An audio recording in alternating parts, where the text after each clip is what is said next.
So, the village of Rothbury trying to return to normal after the 7-day hunt for Raoul Moat. Many church services indeed being held today.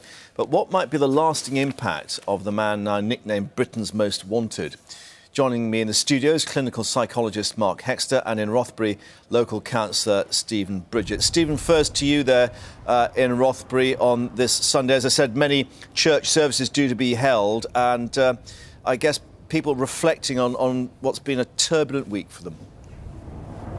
Yeah, they are. I went out for a couple of drinks last night to relax, and it was certainly talk of the village in the local pubs. I think everyone is trying to get back to their normal lives. Obviously, there's still a large amount of press in the village, but everyone is trying to resume their day-to-day business. Questions too about what may have been done differently, what went wrong, what went badly, and what went well. Not from the community. Certainly what I'm receiving at the moment is overriding support for Northumbria Police. Northumbria Police gave us a promise that they would protect this community, and now evidence is emerging of this apparent dictaphone that threats were made to the public. It would seem that if any threats were exacted, it would be the nearest community, which would be Rothbury. Northumbria Police said to the local community they would protect us, and that's exactly what they did. Well, let's get the views of Marc here in the studio. I think 4 hours long, the dictaphone recording, reams and reams of paper as well that the police had seen. Yep. Difficult really to assess then how to deal with a man in this state of mind. Very complex, very difficult, not to be underestimated. It seems from what we've seen, what's been available to the public to read, that this man was in a decompensating state of mind, which would mean that he was beginning to experience psychological deterioration, as we saw panic, fear, aggression and withdrawal into a state of terrified fear, where in his particular case, the way he coped with that was to want to lash out at the world around him and make death threats. So this wouldn't be necessarily a determination, as we've heard some say, of suicide by cop, this American term that's been adopted.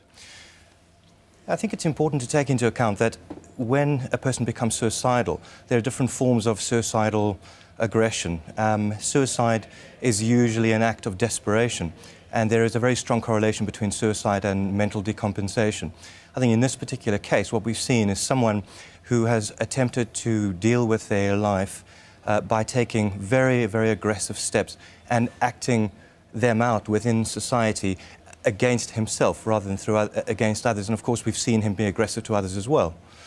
So I think it's a very, very difficult situation to understand at this point. Was there any chance of police talking him out of it in that stand, or this incident at the end, this 7 hours or more? It seems to me that the police have done very, very well to try and help this gentleman. But he was in what one might think of as a semi-psychotic state of mind, which means that he was beginning to become detached from reality. Therefore, for people to talk him out of it would have been a very, very challenging situation.